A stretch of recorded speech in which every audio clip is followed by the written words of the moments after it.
तो दोस्तों बाबा the explainer हाजिर है और आज मैं एक्सप्लेन करूंगा हाल ही में रिलीज हुई एक बॉलीवुड हॉरर फिल्म जिसका नाम है काल त्रिघोरी।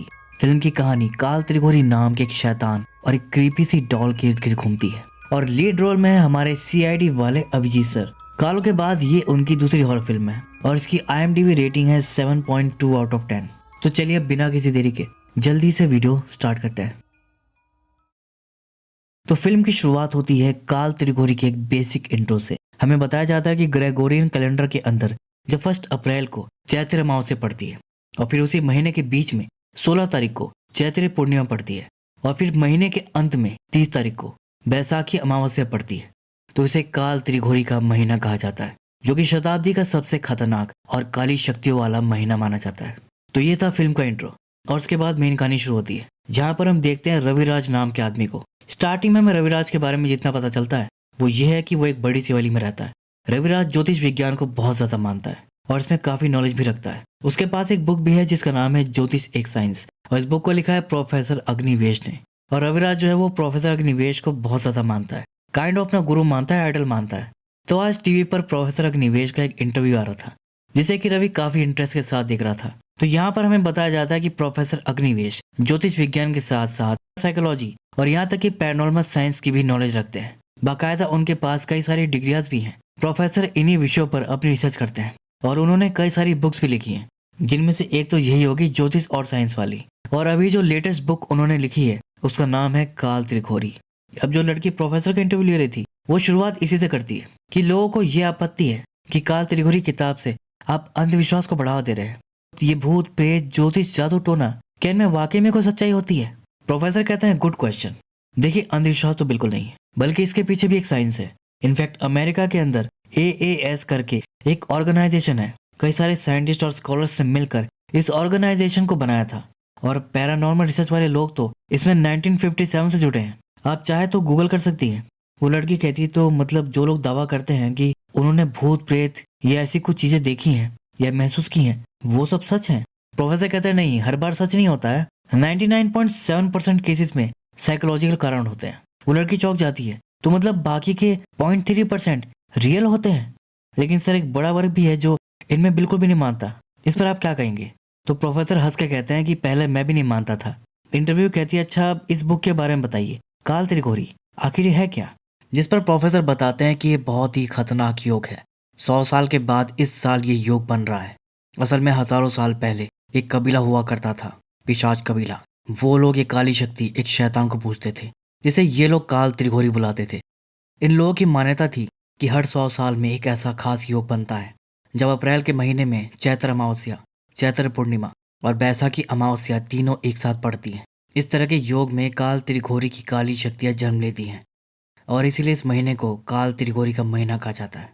कहते हैं काल त्रिघोरी वाला ये अप्रैल का महीना शताब्दी का सबसे खतरनाक महीना बन जाता है। इस समय नेगेटिविटी पीक पर होती है, काली शक्तियां दिमाग पर कब्जा कर लेती हैं। और एक खास बात, काल त्रिघोरी वाली रात को आसमान से बारिश के साथ नरमुन बरसते हैं। वो लड़की कहती है कि आसमान से खोपड़ियां गिरेंगी, ये कैसे पॉसिबल है? प्रोफेसर कहते हैं कि समय आने पर आपको पता लग जाएगा। अब ये इंटरव्यू देखने के बाद रविराज प्रोफेसर से मिलने जाता है, अपनी प्रॉब्लम बताता है और प्रॉब्लम ये थी कि उसकी हवेली हॉन्टेड है। उसका कहना था कि रात में अक्सर छत पर किसी के चलने की आवाज आती है। हवेली में बार रूम से जुड़ा एक तहखाना है, वहां पर कुछ गड़बड़ है। तहखाने के अंदर हमेशा अंधेरा रहता है। वहां पर एक कुर्सी है जो अपने आप हिलती रहती है और अगर जरा सा भी उस तहखाने के दरवाजे को छेड़ दिया तो घर की सारी लाइट्स फ्लिकर करने लगती हैं। प्रोफेसर कहते हैं कि क्या पता बिजली की प्रॉब्लम हो। इलेक्ट्रिशियन को दिखाया था। रवि बताता है कि उसने इलेक्ट्रिशियन को भी बुलाया था और जब इलेक्ट्रिशियन यहाँ पर आकर चेक किया तो बताया कि सब वायर्स में प्रॉब्लम है, तो सारी वायर्स ही बदलनी पड़ेगी। फिर वो चला गया यह कहकर कि वो नई वायर्स लेकर आएगा, लेकिन फिर वो नहीं आ पाता। उसका कॉल आता है जिसमें कि वो ये बताया कि कल अचानक उसकी माँ को खून की उल्टी हो गई और वो खत्म हो गई। और रविराज को लगता है कि ये उसी आत्मा का काम है। वो नहीं चाहते कि वहां पर लाइट्स ठीक हो। फिर प्रोफेसर रविराज के साथ उसके घर जाता है और वो तहखाना देखता है। प्रोफेसर वहां आते ही कहता है कि यहाँ तो बहुत नेगेटिव वाइब्रेशन फील हो रही है। तभी रविराज वो चेयर भी दिखाता है कि सर देखिए ये वही चेयर है जो अपने आप हिलती रहती है। फिर प्रोफेसर उस पर टॉर्च मार के देखता है तो टॉर्च भी फ्लिकर करने लगती है और खराब हो जाती है, जिससे रविराज बहुत डर जाता है। प्रोफेसर कहता है कि यहाँ जो भी है लगता है उसे अंधेरा बहुत पसंद है। यहाँ पर बिना तेरे के आना खतरे से खाली नहीं है तो मैं दोबारा आऊंगा पूरी तैयारी के साथ। इसके बाद प्रोफेसर चला जाता है और फिर पूरी तैयारी के साथ वापस आता है और वहां पर अपना रिचुअल करता है। सबसे पहले तो पूरी हवेली की लाइट्स बंद करवा देता है, क्योंकि इस एंटिटी को अंधेरा बहुत पसंद है। और जो तहखाने का दरवाजा था उससे जोड़कर मोमबत्ती से एक पतला सा रास्ता बना रखा था और उसके क्लोज एंड पर ये लोग बैठे थे। ये सब तैयारी करने के बाद प्रोफेसर अपनी बैग से एक गुड़िया निकालता है। फिर प्रोफेसर कहते हैं कि अब मैं उस आत्मा को यहाँ पर बुलाऊंगा। वो आत्मा वहां तहखाने से निकलकर इस रास्ते से होते हुए इस गुड़िया के अंदर प्रवेश कर जाएगी और फिर मैं इस गुड़िया के सर में आग लगा दूंगा और इस आत्मा को नरक की आग में झोंक दूंगा। फिर तुम्हारी सारी प्रॉब्लम खत्म हो जाएगी। फिर इसके बाद प्रोफेसर कुछ मंत्र उच्चारण करके आत्मा को बुलाते हैं।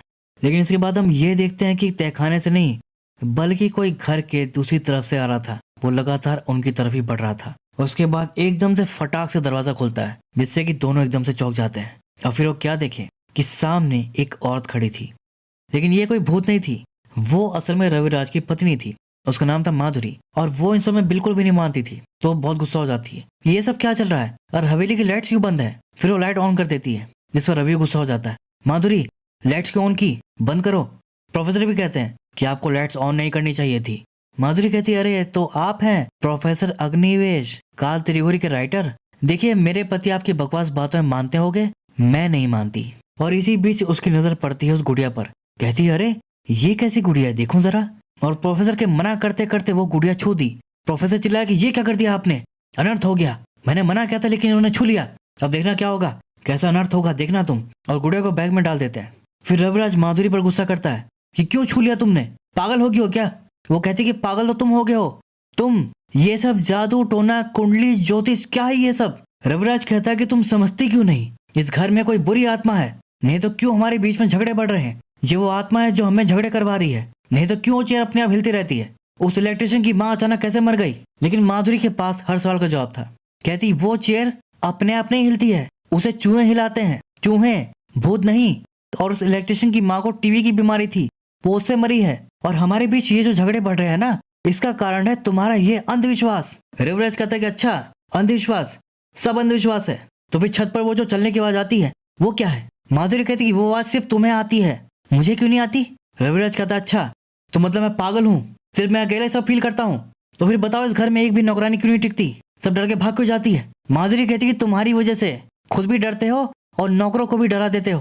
प्रोफेसर कहते रहने दो, ये नहीं मानेगी। माधुरी कहती कि नहीं मैं नहीं मानूंगी, और प्रोफेसर का बैग लेकर बाहर भगाने लगती है कि चलिए अब जाइए यहाँ से। तो रवि आकर उसे रोकता है और छीना झपटी में बैग नीचे गिर जाता है। जिसके बाद प्रोफेसर बैग को उठाकर कहता है देखिए आप लोग मेरी वजह से झगड़ा मत कीजिए। माधुरी जी आप चाहती कि मैं यहाँ से चला जाऊँ तो ठीक है मैं जा रहा हूँ। ये बोलकर प्रोफेसर यहाँ से चला जाता है। लेकिन फिर बाद में रवि को कॉल करके अपने घर बुलाता है, वो भी आधी रात के समय। रविराज पूछता है क्या बात है प्रोफेसर, इतनी रात को क्यों बुलाया। प्रोफेसर कहते हैं कि तुम्हारी पत्नी को अनुष्ठान में बाधा नहीं डालनी चाहिए थी।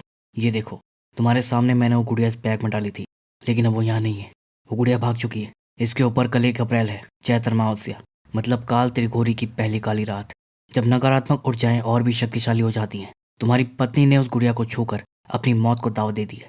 12 बजने में अभी 5 मिनट बाकी हैं, वो काली रात शुरू होने वाली है। दूसरी तरफ माधुरी घर में बिल्कुल अकेली होती है और ऐसा लग रहा था कि घर में उसके अलावा भी कोई है। तभी सामने वाले दरवाजे के पीछे से कोई तो क्रॉस करके जाता है, जिससे वो घबरा जाती है। फिर वहां पर देखने जाती है तो एकदम से काली बिल्ली उसके सामने आ जाती है, जिससे डर के मारे पीछे गिर जाती है। और फिर वहां पर किसी की परछाई दिखाई देती है, लंबी सी। वो डर जाती है तो एकदम से रविराज सामने आता है बिल्ली के साथ कि बू डर गई, सरप्राइज बेबी, चलो मुस्कुरा भी दो, तुम्हें तो मेरे सरप्राइजेस पसंद है ना। माधुरी कहती कि नहीं मुझे नहीं पसंद है तुम्हारी ये घटिया बेहुदा सरप्राइज। रविराज कहता देखा कुछ तो है सवेली में जो तुम्हें बदल रहा है, नहीं तो तुम्हारा कितना भी खराब मूड हो मेरे छोटे मोटे सरप्राइजेस से तुरंत ठीक हो जाता था, और अब देखो। खैर छोड़ो, ये सिर्फ सरप्राइज नहीं है। मैं प्रोफेसर के पास गया था, जहाँ पर प्रोफेसर ने रविराज को यह कहा था कि माधुरी की जान खतरे में है और उसके लिए वो उसे काली बिल्ली देते हैं। कहते हैं कि ये उसकी रक्षा करेगी, लेकिन 2 बातों का विशेष ध्यान रखना है कि ये बिल्ली घर से बाहर नहीं जानी चाहिए, उसके गले का ताबीज नहीं निकलना चाहिए, क्योंकि काली बिल्लियां काल त्रिघोरी का प्रिय भोजन होती है। बिल्ली का ताबीज हटा तो काल त्रिघोरी से खा जाएगा और काली बिल्ली का भक्षण करने से उसकी ताकत और बढ़ जाती है। और अब रवि माधुरी को बताता है कि ये बिल्ली उसकी रक्षा करेगी, लेकिन माधुरी कहती कि ये बिल्ली मेरी रक्षा करेगी। अरे तुम बिल्कुल पागल हो चुके हो, तुम्हारे ये ताबीज, बिल्ली, काल त्रिघोरी, भूत, प्रेत, गुड़िया सब बकवास है। रविराज कहता है इस घर में एक बुरी आत्मा है, तुम मानती क्यों नहीं? जब मैं मर जाऊंगा ना और भूत बनकर सामने आऊंगा तब तुम मानोगी। और फिर इसके अगले दिन ही हम देखते हैं कि रविराज फांसी लगा लिया था। माधुरी बैठकर रोई जा रही थी। ऑफिसर रवि का लिखा हुआ आखिरी नोट पढ़ रहा था कि मैं इस झगड़े से तंग आ चुका हूँ, अलविदा जिंदगी। ऑफिसर कहता कि सिर्फ झगड़े की वजह से इन्होंने एक कदम उठाया, ऐसा मानने वाला तो मैं नहीं हूँ, कुछ तो गड़बड़ है। वो माधुरी पर ही शक कर रहा था। कहता है कि इतनी बड़ी हवेली और एक भी नौकर नहीं। माधुरी बताती कि यहाँ कोई नौकर टिकता ही नहीं। ऑफिसर कहता है कि टिकता नहीं, यह तुम टिकने नहीं देती ताकि आगे चलकर वो गवाह न बन सके। कि तभी कहानी में एक न्यू किरदार की एंट्री होती है जो माधुरी की साइड लेता है। कहता है कि ऐसा नहीं है, इन्होंने अपने कई दोस्तों से कहा था नौकर ढूंढने के लिए, मुझसे भी कहा था। ऑफिसर कहता है कि आपकी तारीफ, जिस पर वो बताता है कि मैं डॉक्टर मनोज, इनका दोस्त और फैमिली डॉक्टर। देखिए इस बेचारे की कोई गलती नहीं है, नोट से साफ है कि ये मेंटली डिस्टर्ब थे, इस वजह से इन्होंने एक कदम उठा लिया। आप बेवजह ही बात का बतंगड़ बना रहे हैं। ऑफिसर कहता है कि बतंगड़ तो अब बनेगा और अब असली केस भी बनेगा। कि तभी अगले ही पल सब रविराज को देखकर चौंक जाते हैं। वो सिगरेट के धुएं की वजह से खांस रहा था, वो जिंदा था। फिर अगले ही पल वो हंसने लगता है और नीचे उतर कर कहता है कि सरप्राइज। तीनों ही रविराज की इस हरकत से हैरान थे, लेकिन रविराज के लिए ये कोई नई बात नहीं थी। इस तरह की हरकतें करके लोगों को चौंका देना उसे बहुत पसंद था। और आज तो 1 अप्रैल था, उसका फेवरेट दिन। वो सबको अप्रैल फूल बना रहा था। लेकिन सामने आकर वो माधुरी से ये कहता है, अरे वो कल रात तुम बहुत गुस्सा थे ना, तुम्हारे गुस्से को शांत करने के लिए मेरे पास एक ही तरीका है और वो है सरप्राइज। लेकिन इस तरह का सरप्राइज भला किसे पसंद आएगा? माधुरी को भी नहीं आता। और ऑफिसर तो भड़क जाता है कि समझ कर रखा है तुमने पुलिस को, तुम्हारे मजाक के लिए फालतू टाइम है हमारे पास, तुझे तो ऐसा सबक सिखाऊंगा मैं, रुक। और हवलदार से कहता है कि अरेस्ट करो इसको। रविराज कहता है सर रुकिए रुकिए 1 मिनट, जरा आप इधर आइए, आपसे कुछ बात करनी है। और साइड में ले जाकर पुलिस वाले को न्यूज छावर खिला देता है। न्यूज छावर खाकर पुलिस वाला खुश हो जाता है। फिर वो कुछ नहीं कहता और चुपचाप वहां से चला जाता है। उसके जाते ही माधुरी रवि से लड़ने लगती है कि ये कैसा मजाक है, मेरी तो जान ही निकल गई थी। और रविराज का कहना था कि अरे मैं तो तुम्हारी खुशी के लिए कर रहा था। मनोज कहता है अरे तुम दोनों बच्चों की तरह लड़ना बंद करो, इसकी जिंदा रहने की खुशी में अभी हम दोनों एक एक पैग मारेंगे बार में जाके।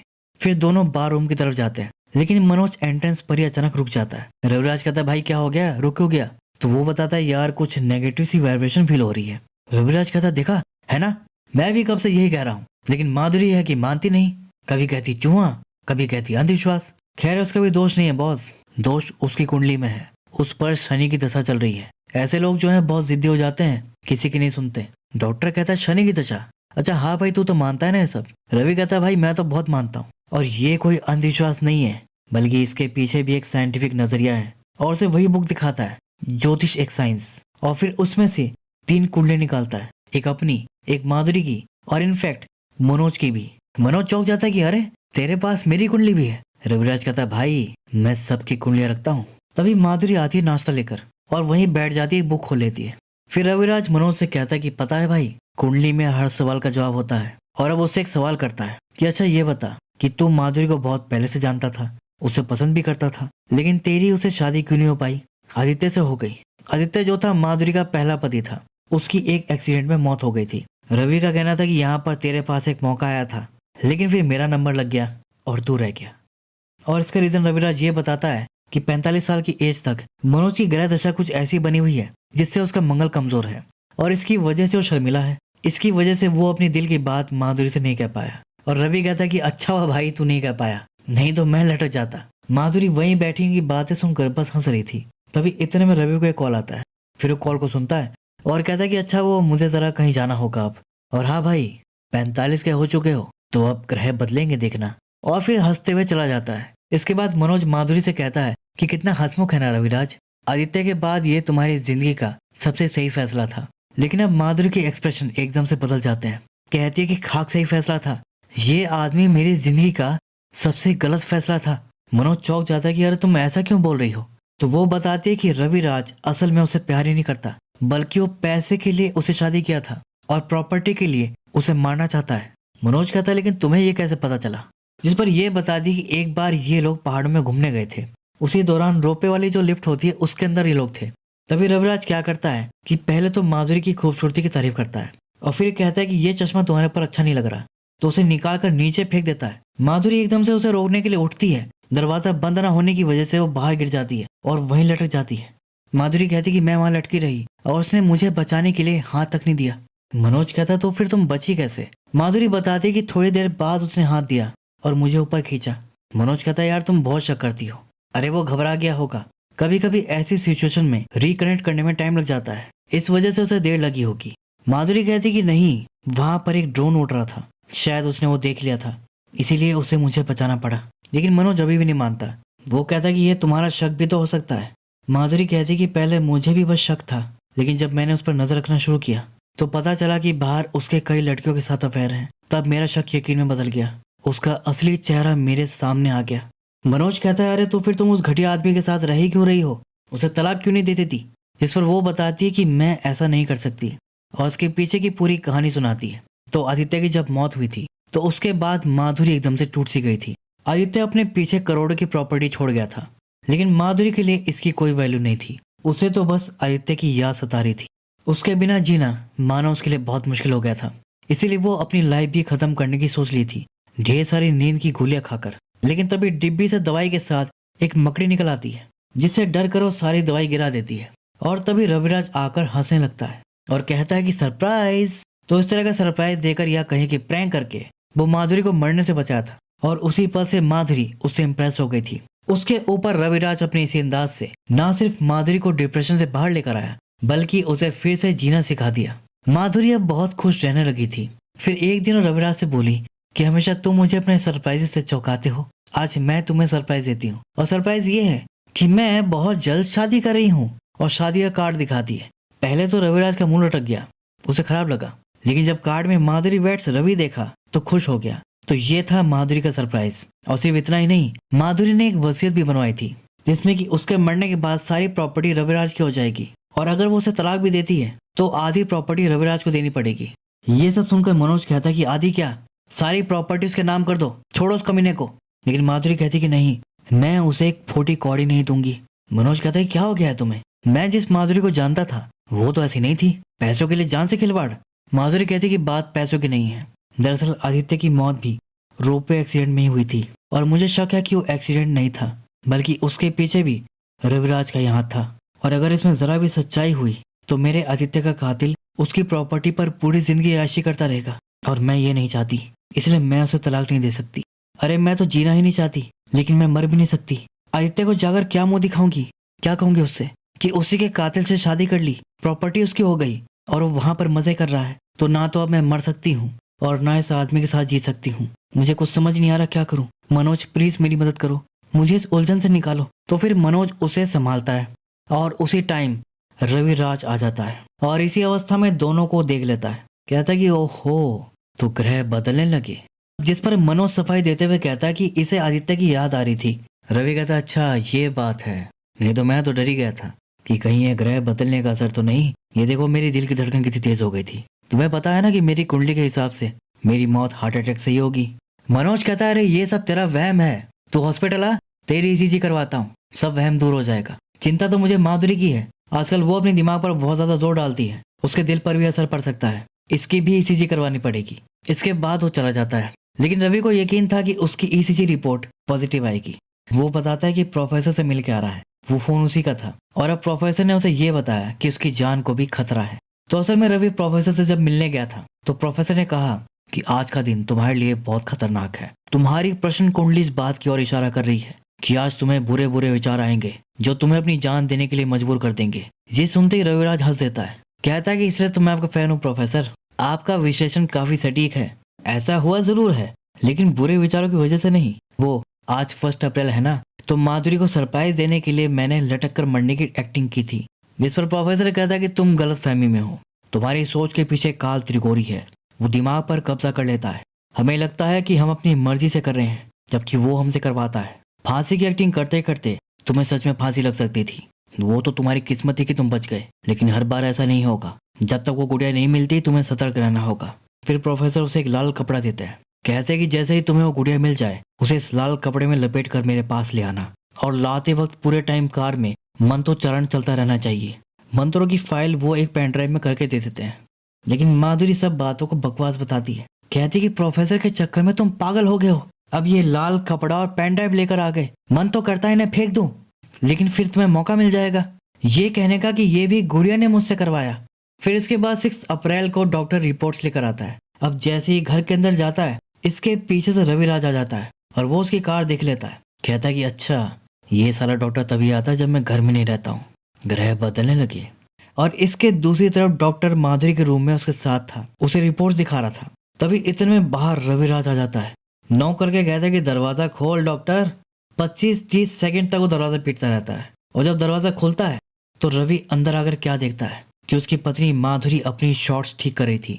डॉक्टर की घड़ी में उसकी शॉर्ट का धागा फंसा हुआ है और बेड पर सिलवटें पड़ी हुई है, जिससे कि वो अपने दिमाग में पूरा सीन बना लिया कि डॉक्टर उसकी पत्नी को लेकर बेड पर पड़ा था, इसलिए दरवाजा खोलने में देर लग गई।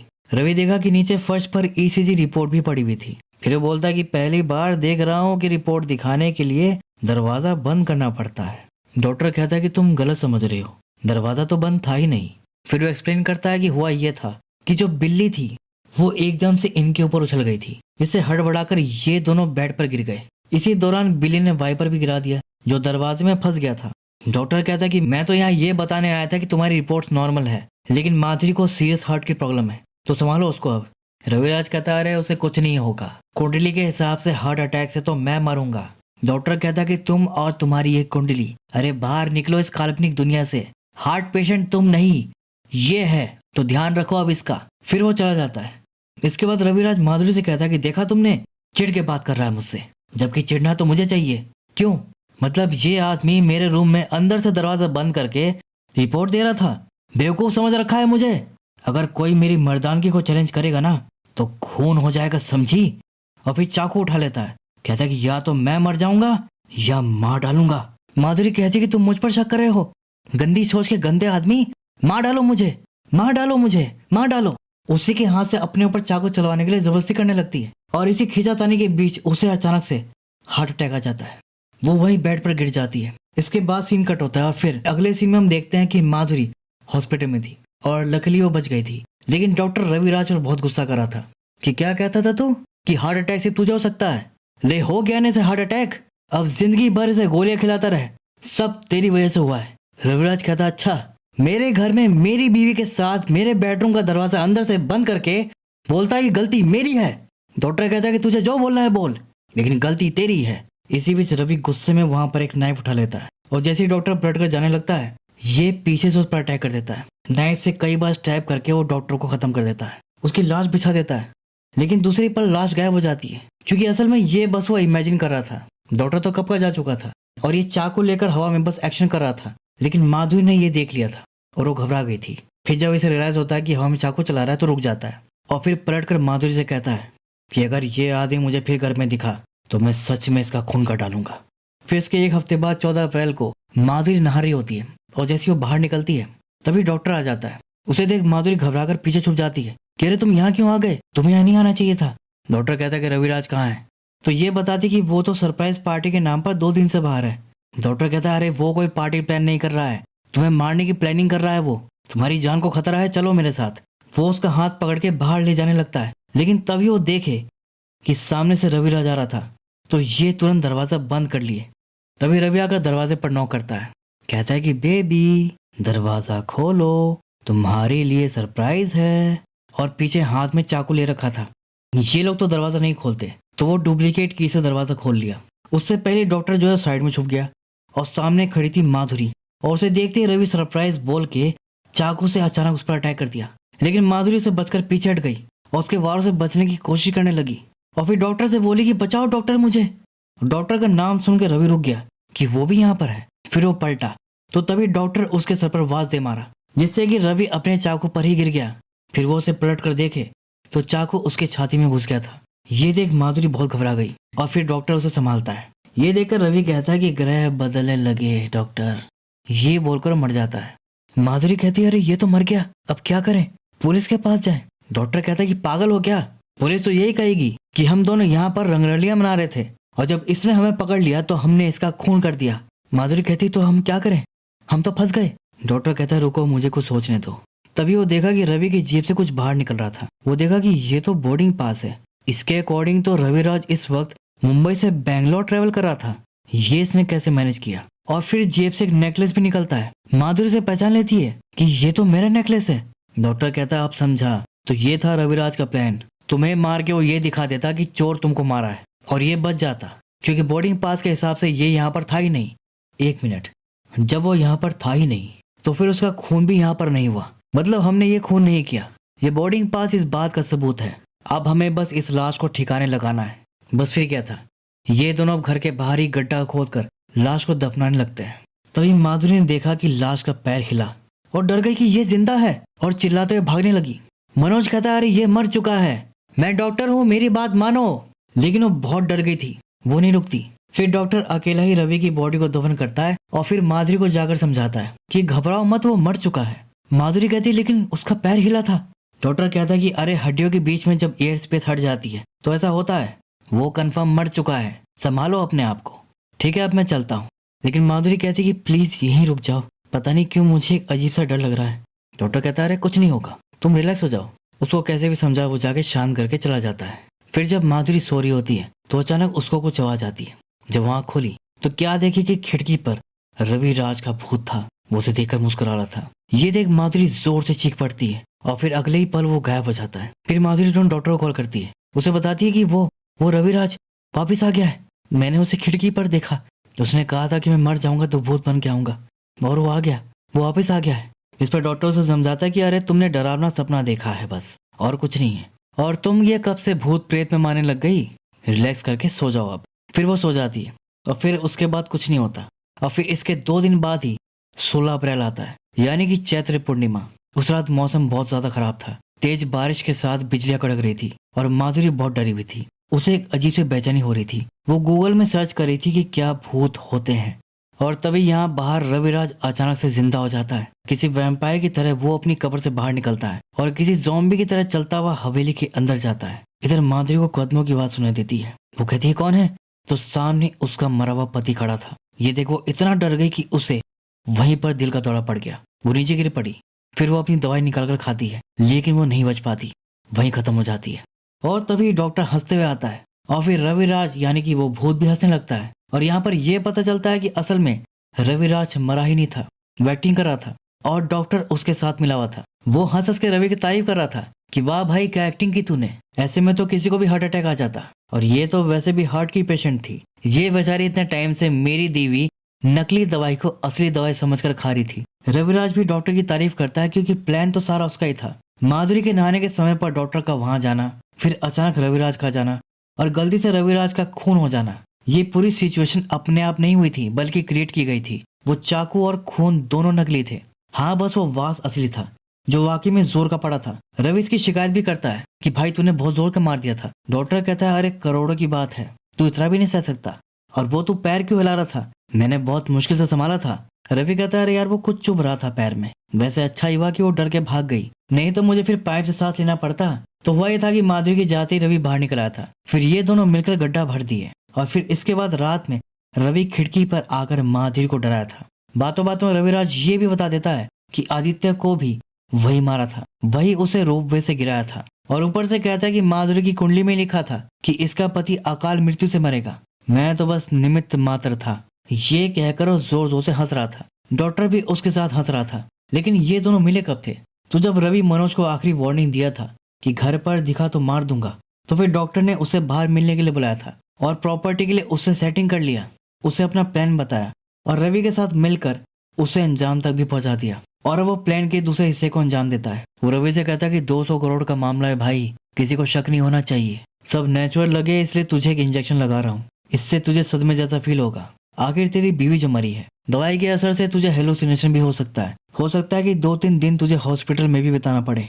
चल ठीक है मैं चलता हूँ, इसके बाद तू किसी ऑफिशियल डॉक्टर को बुला लेना। फिर वो चला जाता है और रविराज दूसरे डॉक्टर को कॉल करके सब बता देता है और दवाई के असर से बेहोश हो जाता है। फिर 3 दिन के बाद मनोज रवि को हॉस्पिटल में देखने जाता है तो रवि काफी डरा हुआ था। वो बताता है कि कल रात मैंने माधुरी को देखा नर्स के रूप में। जिस पर डॉक्टर कहता है अरे मैंने तुझे जो इंजेक्शन दिया है ना उसका असर है ये। तभी इतने में जो इंस्पेक्टर था ना वो आ जाता है, उसको रवि का बयान लेना था, लेकिन डॉक्टर इसके लिए अलाउ नहीं करता। कहता है कि रवि अभी बयान देने की हालत में नहीं है, जैसे वो पूरी तरह ठीक हो जाएगा मैं आपको इन्फॉर्म कर दूंगा। और फिर डिस्चार्ज मिलने के बाद रवि डॉक्टर के साथ घर चला जाता है। लेकिन तभी वहां भी उसे एक काला साया दिखता है। वो डर के मारे चिल्ला पड़ता है कि डॉक्टर, और डॉक्टर को बताता है कि वो वहां पर कोई था फिर डॉक्टर टॉर्च मार के देखता है लेकिन उसे कुछ भी नहीं दिखता, तो वो इसे भी दवाई का असर बता देता है।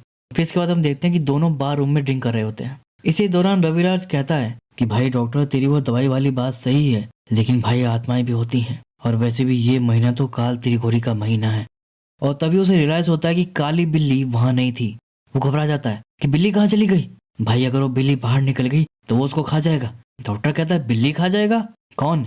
रवि कहता है कि त्रिघोरी। काली बिल्ली उसका प्रिय भोजन है, उसे खाकर उसकी शक्ति बढ़ जाती है। यारो बिल्ली ढूंढना बहुत जरूरी है, नहीं तो हम लोग भारी मुसीबत में पड़ जाएंगे। फिर वो परेशान होकर बिल्ली ढूंढने लगता है। दोनों पूरा महल छान मारते हैं लेकिन बिल्ली नहीं मिलती। रवि कहता है भाई गए, लगता है त्रिघोरी ने बिल्ली खा ली, अब वो हमें भी मार डालेगा। डॉक्टर कहता है कि भाई परेशान मत हो, अभी एक जगह बची है, वो तहखाना।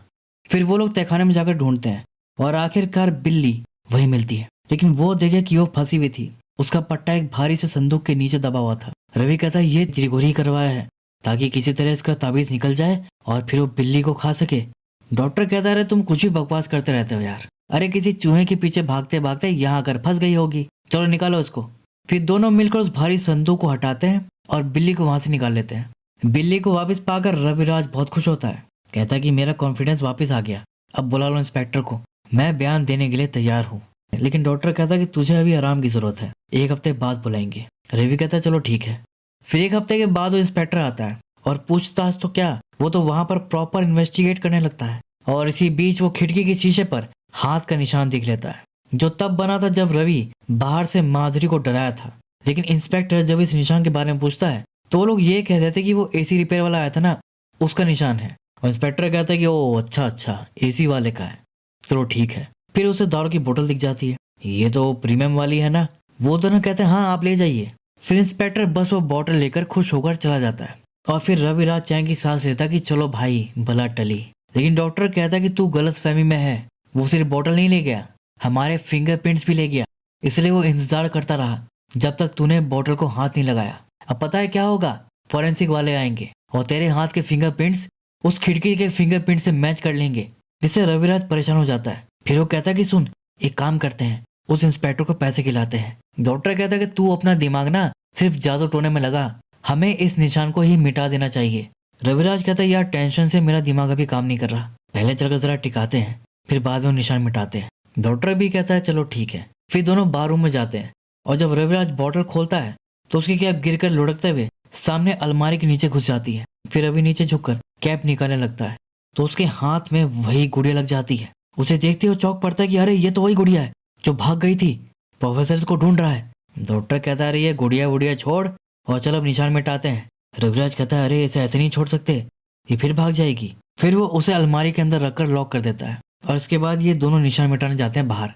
लेकिन रविराज अभी भी गुड़िया के बारे में ही सोच रहा था। वो कहता है कि अब समझ में आया, जो भी अजीब हो रहा था वो सब गुड़िया की वजह से हो रहा था। इस गुड़िया को अब यहाँ 1 मिनट भी रखना ठीक नहीं, मैं अभी जाकर इसको प्रोफेसर को दे के आता हूँ। लेकिन जब वो अंदर जाता है तो क्या पाता है कि गुड़िया अलमारी में नहीं थी और फिर वो पता नहीं क्या देखकर चीख पड़ता है। बाहर डॉक्टर को उसकी चीख सुनाई देती तो वो भागकर उसे देखने जाता है, पूछता है कि क्या हो गया, तो सामने की तरफ पॉइंट करता है और वो गुड़िया वहां टेबल पर थी, मतलब वो अपने आप जगह बदल रही थी। रविराज कहता है कि अब बता क्या ये भी दवाई का असर है?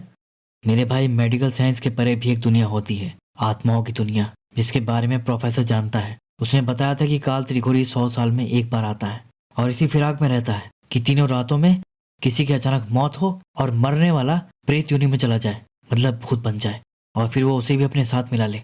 और हमसे एक बहुत बड़ी गलती होगी भाई, माधुरी की मौत भी चैत्र पूर्णिमा में हुई है, तो मतलब कि वो भी भूत बन गई होगी। और आज तो 30 अप्रैल है, काल त्रिघोरी की सबसे खतरनाक रात। फिर रवि तुरंत प्रोफेसर को कॉल करके बताता है कि गुड़िया मिल गई। प्रोफेसर पूछता है कि अच्छा उस गुड़िया के ऊपर चेन तो बंधी है ना? रवि देखकर बताता है कि हाँ प्रोफेसर चेन तो बंधी है। प्रोफेसर कहता है ठीक है, उसे तुरंत मेरे पास ले आओ, वो जो लाल कपड़ा मैंने तुम्हें दिया था उसमें लपेट कर ही लाना, और वो लाल कपड़ा उस पर से हटना नहीं चाहिए, नहीं तो वो भाग कर वापिस घर में आ जाएगी। और ध्यान रहे बिना लाल कपड़े के उस गुड़िया को मत छूना। रवि बताता है प्रोफेसर वो मैं गलती से गुड़िया को छू दिया। प्रोफेसर कहता है अरे अनर्थ हो गया, तुम्हारी जान को खतरा है, ये खतरा तुम पर कई बार आया होगा, कभी तुम लटक कर मरने से बचे होगे, कभी किसी चोट से तुम्हारी जान जा सकती थी, और ये दूसरी वाली घटना वो है, वो वास वाली, जिसे डॉक्टर गलती से जोर से मार दिया था, लेकिन रविराज बच गया था। प्रोफेसर बताते हैं कि उसके बार बार बचने के दो कारण है, एक तो काली बिल्ली और दूसरा उसने गुड़िया को अब तक नहीं छुआ था, लेकिन अब उसने गुड़िया को छू दिया है। तो अब एक काम करना है कि उस काली बिल्ली को किसी भी हालत में अपने से दूर नहीं करना है, नहीं तो तुम्हारी मौत निश्चित है। इसलिए तुम घर में ही रहो उस बिल्ली के साथ, गुड़िया तुम किसी और के हाथों भिजवा दो। याद रहे उसे लाते वक्त मंत्र उच्चारण लगातार चलना चाहिए, उसी से वो गुड़िया काबू में आ सकती है। फिर भी अगर वो बेकाबू हो जाए तो उसे तुरंत कार से बाहर फेंक देना। बस फिर क्या था, डॉक्टर उस गुड़िया को लाल कपड़े में लपेट कर कार में बैठता है, मंत्र वाली पेन ड्राइव लगाता है और निकल जाता है। और रविराज हवेली में रहता है बिल्ली के साथ। इधर रास्ते में डॉक्टर को कुछ डरावनी आवाजें सुनाई देती हैं, मॉन्स्टर जैसी।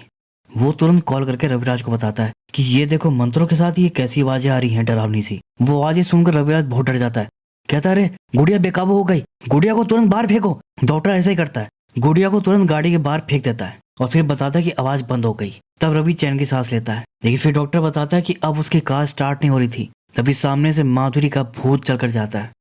ये डर जाता है कि वो आ गई, वो हमें मार डालेगी। ये सुन रवि भी घबरा जाता है, चीखने चिल्लाने लगता है। और यहाँ डॉक्टर देखा कि पीछे वाली सीट पर माधुरी का भूत बैठा था गुड़िया लेकर। फिर वो चिल्लाता हुआ कार से बाहर भागता है। उसकी चीख सुनकर रविराज की भी हालत खराब हो जाती है। वो वहां से कह रहा है क्या हो गया, लेकिन कोई जवाब नहीं आता क्योंकि डॉक्टर तो फोन कार में छोड़कर भाग गया था। फिर रवि को फोन से माधुरी की आवाज आती है डरावनी सी, और ये और डर जाता है। इतने में डॉक्टर भागता हुआ किसी तरह हवेली पहुंचता है। रवि तुरंत गेट खोलकर उसे अंदर ले लेता है और फिर तुरंत गेट बंद कर देता है। और इतने में ही क्या हुआ कि जहां वो बिल्ली छोड़ा था, बिल्ली अब वहां नहीं थी, वहां ताबीज पड़ा था, यानी काल त्रिघोरी बिल्ली खा गया था। ये देख रवि और पैनिक कर गया और इधर उधर भागने लगा। फिर वो क्या देखा कि गुड़िया घर में वापस आ गई है और अब उसकी चेन भी खुल चुकी थी। फिर वो पागलों की तरह बड़बड़ाने लगा, इसकी चेन भी खुल गई, अब हमें कोई नहीं बचा सकता। इन्हीं सब के बीच जो डॉक्टर था ना, वो खूब दारू वारू पी लिया था और नशे में कहता है कि सब फसाद की जड़ ये गुड़िया है। रविराज के मना करते करते वो गुड़िया को हाथ में पकड़कर उठा लिया और उसके सर में आग लगा दिया और फिर उसे लेकर तहखाने में चला गया। रवि चिल्लाते हुए उसके पीछे भागा, लेकिन तभी तहखाने का दरवाजा तुरंत बंद हो गया और फिर जब दरवाजा खुला, डॉक्टर की लाश बाहर निकली गुड़िया के साथ, और गुड़िया के सर से आग बुझ चुकी थी, वो नहीं जली थी। ये देख फिर वो और जोर से चिल्लाता हुआ इधर उधर भागने लगा और तभी अचानक उसके सामने माधुरी का भूत आ गया। उसे देखते ही रविराज को वहीं पर हार्ट अटैक आ जाता है और फिर वो वहीं खत्म हो जाता है। और तभी डॉक्टर फिर आता है हंसते हुए, और अब यहाँ पर यह पता चलता है कि माधुरी जिंदा थी और ये दोनों मिले हुए थे। अब तक ये दोनों रविराज को बेवकूफ बना रहे थे। हार्ट पेशेंट माधुरी नहीं बल्कि रविराज ही था। असल में डॉक्टर ने रिपोर्ट्स बदल दी थी। रविराज को लगा कि वो डॉक्टर के साथ मिलकर माधुरी को हार्ट अटैक देकर उसे मार देगा, जबकि असल में ये दोनों मिलकर उसकी ही फील्डिंग सेट कर रखे थे। माधुरी ने जब रोते हुए डॉक्टर से मदद मांगी थी, तभी डॉक्टर ने दिमाग में ये पूरा प्लान बना लिया था और फिर इसके बाद वो नकली रिपोर्ट्स बनाकर लाया था और माधुरी को पूरा प्लान बता दिया। और ये दोनों इतने चालाक थे कि जैसी सिचुएशन वैसी एक्टिंग कर रहे थे। माधुरी को पता था कि रवि मरने की एक्टिंग कर रहा है, फिर भी जब वो गलती से पैर हिला दिया तो ये ऐसे दिखाया कि वो बहुत डर गई और भाग गई। पूरे समय डॉक्टर ये दिखाता रहा कि वो रवि की साइड है, जबकि वो माधुरी की साइड था। डॉक्टर ने यहाँ पर एक प्लान बी भी सोच कर रखा था कि अगर रवि को हार्ट अटैक नहीं आया तो बोल देंगे कि जैसे वो हमें सरप्राइजेस देता था वैसे हमने भी दे दिया। लेकिन माधुरी का यह था कि रवि को फिर किसी और तरीके से मारेगी, लेकिन मारेगी जरूर। जब उसे ये कंफर्म हुआ कि रवि ही आदित्य को मारा था, उस रात जब भी एक्टिंग करके पड़ी थी और रवि हंस हंस कर बता रहा था कि वो आदित्य को कैसे मारा था, तभी माधुरी का खून खोल गया था। उसका तो मन कर रहा था कि तभी उठकर उसका गला दबाकर उसकी जान ले ले, लेकिन बस वो कैसे भी कंट्रोल कर ली। और हाँ, वो जो इंस्पेक्टर था उसको भी माधुरी निछावर खिलाकर अपने साथ मिला रखी थी, ये बोलकर कि ये लोग प्रैंक कर रहे हैं। रही बात उस गुड़िया की, तो प्रोफेसर के बैग से अपने आप गायब नहीं हुई थी, बल्कि जो छीना झपटी हुई थी और बैग गिर गया था, तभी गुड़िया बैग से निकलकर अलमारी के नीचे चली गई थी। और फिर जब वो गुड़िया वापस मिली तो माधुरी ही उसकी जगह को बदल रही थी। गुड़िया की चेन भी वही उतारी थी, इनफैक्ट बिल्ली को गायब भी वही की थी। असल में वो बिल्ली को बाहर बांध दी थी और रविराज को लगा कि त्रिघोरी बिल्ली खा गया और अब वो उसे भी मार देगा। तो इस तरह रविराज के डर को ये लोग अपने हथियार के तौर पर इस्तेमाल कर रहे थे। खैर, मनोज माधुरी से कहता कि अब मैं निकलता हूँ, इसके बाद तुम किसी ऑफिशियल डॉक्टर को कॉल करके बुला लेना। फिर वो निकल जाता है, लेकिन रास्ते में मौसम को देखकर उसे कुछ अजीब से ख्याल आ रहे थे। फिर वो माधुरी को कॉल करता है, कहता है कि यार मुझे कुछ नेगेटिव सी फीलिंग आ रही है, कहीं हमने रविराज की मौत का दिन गलत तो नहीं चुन लिया। माधुरी कहती कि तुम ऐसा क्यों बोल रहे हो। वो कहता कि क्योंकि प्रोफेसर सही थे, उन्होंने कहा था कि लाल कपड़ा हटते ही गुड़िया घर में वापस आ जाएगी, और अभी वो गुड़िया घर में तुम्हारे सामने बैठी। माधुरी कहती है अरे गुड़िया तो मैं लेकर आई थी रविराज को डराने के लिए। मनोज कहता है कि हाँ, लेकिन ऐसा तुम्हें लगता है। भूल गई प्रोफेसर ने क्या कहा था, वो गुड़िया तुमसे अपना काम करवा लेती है। कहीं ये सब उसका प्लान तो नहीं था, क्योंकि अल्टीमेटली रविराज के बिलीफ सही थे, उसने कहा था कि उसकी मौत हार्ट अटैक से होगी और वो हार्ट अटैक से ही मरा है। तुम्हारे बारे में भी उसने कहा था कि तुम्हारा पति अकाल मृत्यु से मरेगा और आदित्य की अकाल मृत्यु ही हुई थी। और अब देखो तुम्हारा दूसरा पति भी अकाल मृत्यु से ही मरा पड़ा है। और देख लो आज तारीख भी 30 अप्रैल है। रवि ने कहा था कि आज काल त्रिघोरी की तीसरी और सबसे खतरनाक रात है, लेकिन माधुरी इसकी बात पर ध्यान नहीं देती।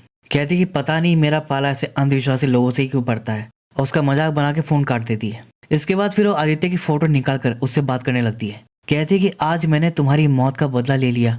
फिर वो उस गुड़िया को हाथ में लेकर बोलती है कि हमारा ये दोस्त भी बहुत काम आया। तभी दूसरी तरफ प्रोफेसर ने देखा कि बारिश के साथ बड़े बड़े ओले गिरे थे जो कि खोपड़ी जैसे दिख रहे थे, और यहाँ हवेली के बाहर जो बिल्ली थी वो गायब हो गई थी। और फिर इसके बाद हवेली में अचानक अंधेरा हो जाता है और फिर दरवाजे पर दस्तक होती है, और इसी के साथ ये फिल्म यहीं पर खत्म हो जाती है। तो एंड से तो ये क्लियर हो जाता है कि प्रोफेसर वाज राइट, काल त्रिघोरी कोई मिथ नहीं बल्कि रियल निकला। आसमान से लिटरली खोपड़ी के रूप में ओले बरस रहे थे। प्रोफेसर ने रवि की जान को खतरा बताया था, लेकिन जब तक ताबीज वाली बिल्ली उसके साथ घर में रही और वो गुड़िया को नहीं छुआ तब तक वो बचा हुआ था। और उसकी मौत तभी हुई जब वो गुड़िया छू दिया और बिल्ली उससे दूर घर से बाहर थी। अब क्योंकि गुड़िया को माधुरी ने भी छुआ था और वो तो कई बार छुई थी, लेकिन क्योंकि बिल्ली घर में ही थी इसलिए वो भी अब तक बची हुई थी। लेकिन बिल्ली की ताबीज काट के वो खुद उसको बाहर छोड़ दी और गुड़िया को अंदर ले आई घर में। यानी कि अब अगला नंबर उसका है, और गुड़िया को तो डॉक्टर ने भी छुआ था, तो अगला नंबर फिर उसका है। इसलिए कह रहा है कि नेगेटिव फीलिंग आ रही है। और ये सब तो हमें बस एक घर की कहानी दिखाई गई है, और आज की रात पता नहीं कितने घरों में इस तरह की कहानी दोहराई जाएगी। कितने लोग काल त्रिघोरी के गेम में फंसकर अकाल मृत्यु को प्राप्त हो जाएंगे, जिनकी आत्मा को वो अपने साथ ले जाएगा और फिर आएगा 100 साल के बाद अपना ये शैतानी खेल खेलने। तो दोस्तों ये थी काल त्रिघोरी मूवी की एक्सप्लेनेशन। उम्मीद है कि आपको पसंद आई होगी। पसंद आए तो वीडियो को लाइक और हाइप जरूर कर दीजिएगा। मैं मिलता हूँ आपको अगली वीडियो में, तब तक के लिए take care and keep watching.